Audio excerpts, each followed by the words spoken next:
Chris Fisher, Levittown, Pennsylvania. Yeah, pills, Percocets. Walked in with a screwdriver and fucking just, I like uppers, man. Mine was meth. You know what I mean? In the beginning, man, like chasing samples. I was chasing samples, selling them, trading them. And who's caring for your daughter at the time? My parents. Your parents? Her, my baby mom, you know. Yeah. In my world. Like I said, she's away right now, dude, so I'm trying to, I gotta stay here for when she comes home, dude. I gotta get right before she comes home.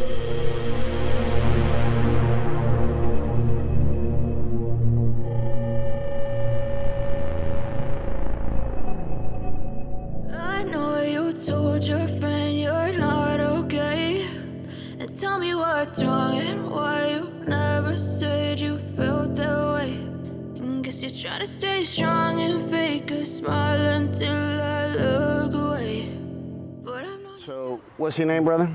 Chris Fisher, All right. And where are you from, brother? Levittown, Pennsylvania. How old are you? 37. And you were born and raised out there, Levittown? Yeah. Okay. Two-parent home, one-parent home? A single child. My mom, I step up. All right. Was there any addiction present, abuse, domestic abuse, anything like that growing up? Nah, actually a good childhood, man. Fucking, I was like the black sheep of the family, though. You know, there was drinking involved.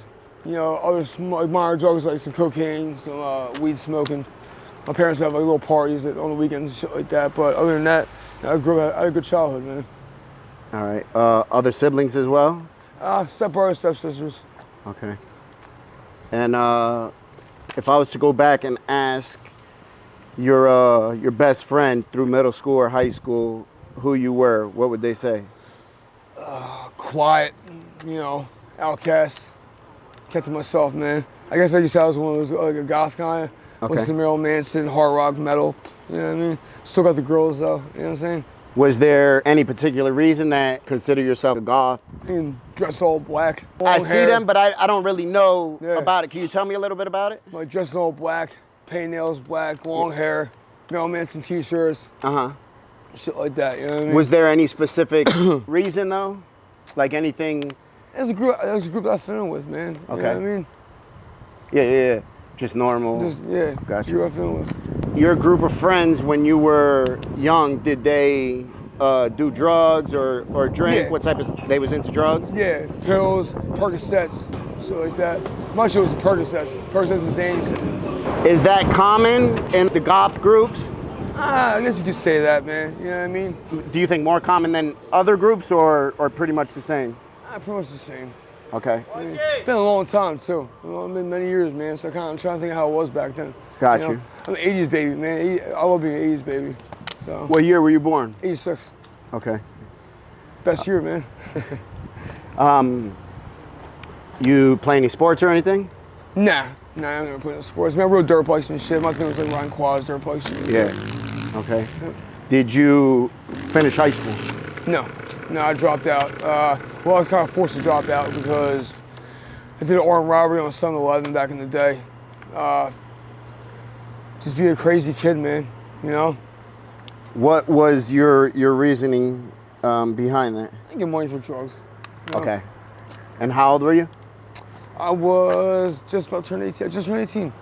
Yeah, it was October 04. October 04. Gotcha. Take me back to that day. What were you feeling? Were you getting dope sick? Was it out of desperation? Yeah, dope wasn't in the picture yet. Dope didn't come into the picture until I was about 26, 27. Okay. But you know, just I was on a bunch of Xanax, took a bunch of Xanny bars, drinking on my own. Walked in with a fucking screwdriver and fucking just asked for the money, you know. How long after did you get arrested? About a week later, one of my friends told on me. Wow, that's the way it goes. That's the way it goes, man. You got a rat around. Yeah, That's a listen, rat. I had a situation like that when I was young. I was 15. I was starting a new school, and you know, my mom didn't have a lot of money, so I wanted new clothes. I went and did a armed robbery on a Burger King, got away, Right. and my cousin ended up telling on me. You know, for no reason. For no reason, right? I was away Tell the 2 tell. weeks later. Yeah. I said, damn, I shouldn't have fucking said nothing. You know what I mean? Yeah, even when I'm sober, man, fucking rats are rat. I hate rats, man. Yep. So, what's your best childhood memory? With my pop, my grandparents, you know, they took me camping all the time and shit like that. And Okay. like I said, I had a good childhood, man.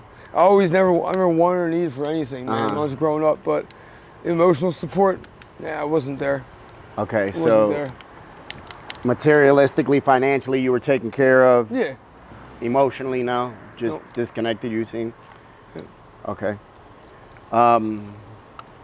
So you're a barber also, right? Yeah, man. Barber and training 3 years. Got you. Yeah. What about being a barber interested you to the point where you said, you know what, I want to... I keep my hands busy, I guess. You know what I mean? Always seeing people's reaction when I'm done. Yeah. When I get a good cut in. You know what I mean? And I'm still in training. I'm not the greatest, but I mean, you go on my Facebook page, man. You see a couple cuts I put on there. And I'm decent. I'm good. What's You know your what I mean? Facebook name? Chris Fisher. Chris Fisher? Yeah. Okay. Yeah, I've been a barber since I was 15, 27 years. Yeah. I got a barbershop. I love it. I love it to see the joy that we can give people when they Yeah. got out of the chair from a baby. You know, a little kid, 2 years old, you Yeah, cut his yeah. hair. Yeah. They love it. The same thing, you know, we have the power to change somebody's day. It's fucking awesome, dude. You know what I mean? Yep. And it's just, I want to go to school, get my license. People say I don't need to, but I want to do it for myself, man. You know what I mean? I would definitely recommend it. The only person that's gonna say you don't need to is somebody who don't have it. Yeah. Just like you said, a sense of accomplishment for yourself.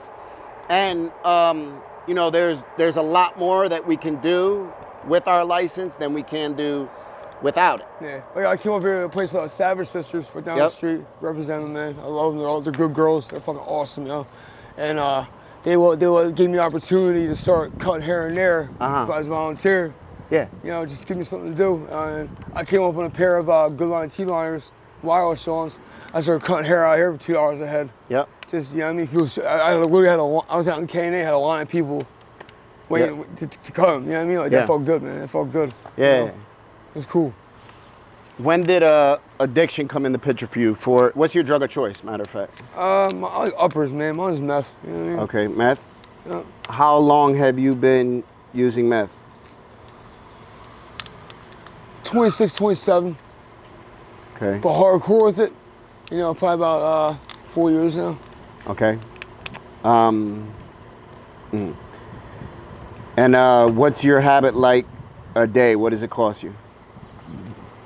I mean, I try to keep it minimal. Right now, I mean, I do a half a bag of dope. I take a bag of split in half, man. I can stretch out. I'll stretch out to where I feel like I'm getting sick. Yeah. Then I'll do it. I'm not gonna engorge myself. You know what I mean? You see a lot of guys out here should nod the fuck out, like falling over. I don't get like that, man.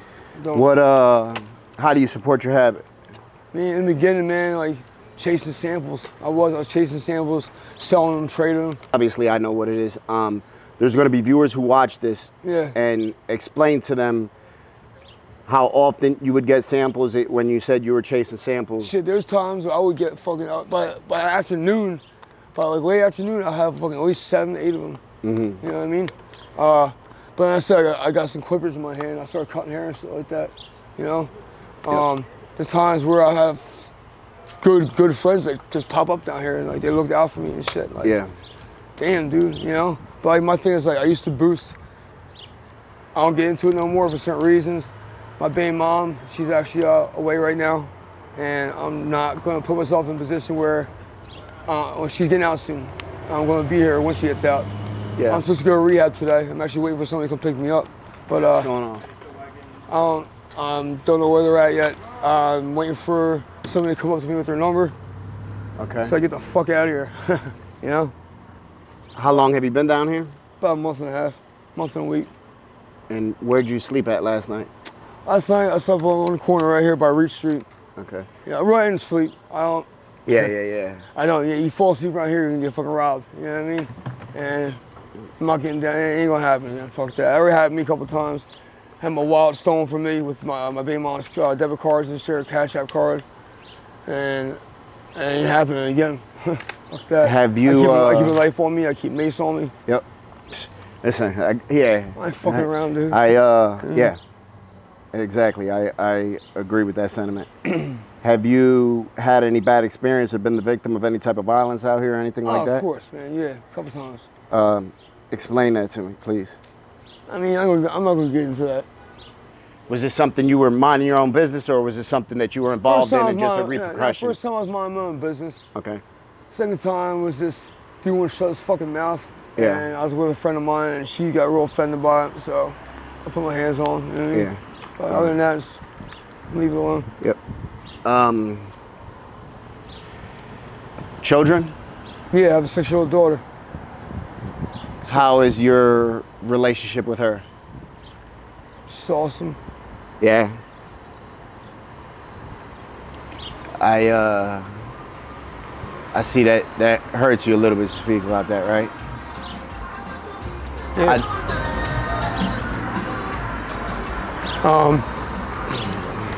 Her and my baby mom, you know. Yeah. In my world. Like I said, she's away right now, dude, so I gotta stay here for when she comes home, dude. I gotta get right before she comes home. How soon is she coming home? August. August? Okay. And who's caring for your daughter at the time? My parents. Your parents? Yeah. Okay. Do you speak to her and stuff? I've spoken to one person since I've been down here, and it's my cousin Tori. So. Do you find that you sort of keep your distance to, in a sense, you know what I mean, not subject the people you care about to having a... We come here to forget, you know? Yeah. Yep. Best way to put it right there. Yep, I know exactly what you mean. If you had it your way, if you could snap your fingers and put your life in any position you could, what would you do? Just be there with my girl and my daughter, you know? Cutting hair, do what I want to do. Do what I dream to do, man. I know it's never really good at a lot of things, you know? And when I got locked up, I was in Gander Hill in Delaware, and I picked up a pair of clippers, man, and I started cutting, and I fell in love with it. And I want to keep doing it, man. I just keep getting fucked up and sidetracked, and man, it sucks. You know? I could 100% relate to that, and you seem like a, you know, you could tell you ain't stupid by a long shot. You seem like a very intelligent brother, and you seem like you care about your family a lot. I love my girl and my daughter so much, too. Yeah, I can see it. I can see it when you bro. speak about it, man. I can see it, and it sucks what we end up putting ourselves through and our families through, you know, with this addiction. This is hard to even do this right now, you know? It's Yeah. like, fuck, dude. What would you like people to know about yourself and about addiction? Somebody that might see you walking down the block and be like, oh, there's just an addict, there's just a junkie. What would you like them to know? Man, just, you know, ain't what it looks like it is, man. There's somebody inside of this, you know? Yep. It's just shell right now.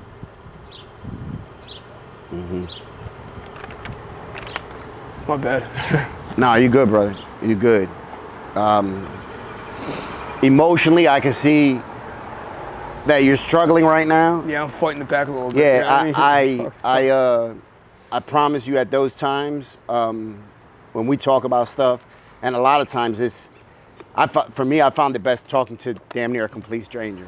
You know what I mean? I know. I get what you're saying. We don't get that judgment. We don't know, you know, we don't even know if we're going to see the person again. So we don't have to feel like, damn, you know, something's going to come back or, you know, that type of shit.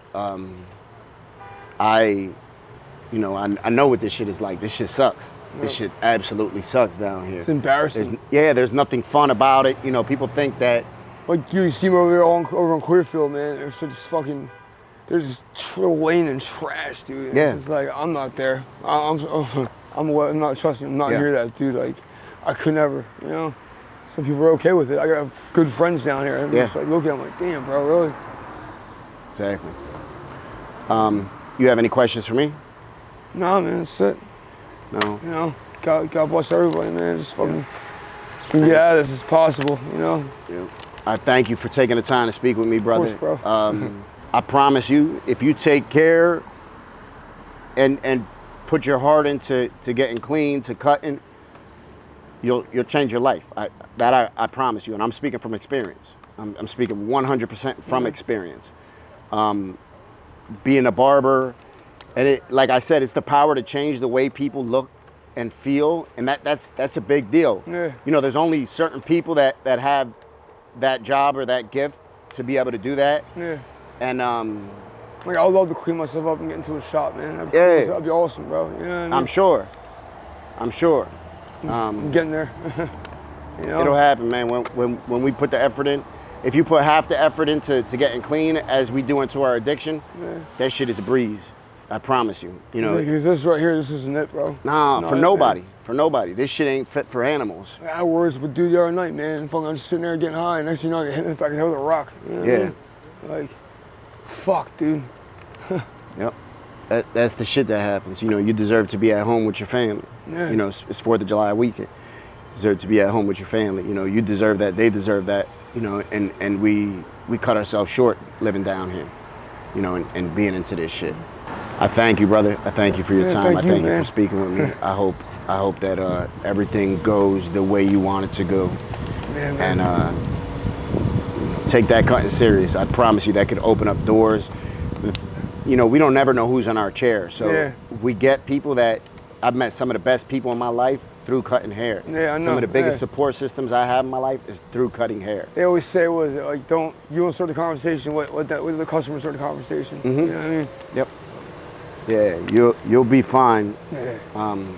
You know, we just got to get out of our own way. That's all. I was skeptical about doing this. I was a little skeptic at first. Yeah. A lot of people were like, "Oh, I'm getting on video." I really don't care, man. I could be helping somebody else. I could be helping the next guy. You know what I mean? So for me, you could fuck around and look this up next week and look at it, and when we see ourselves, we're like, damn, you know what? I need to get the fuck, what am I doing? What am I doing? You know? Thank you, brother. No problem, bro. I appreciate you, man. I hope that Got me emotional, bro. that you find your way. That's all right. Yeah. We numb ourselves, and grab the mic. We numb ourselves so much that we don't feel nothing. That shit ain't normal. We have feelings for a reason. You know what I'm saying? We have feelings for a reason, and we're down here. We fucking getting high. We're numbing ourselves and killing pain. We're running from shit. And What's up, my man? How you doing? I'm good, brother. Thank you. And it's the worst thing that we could do. Gotta give.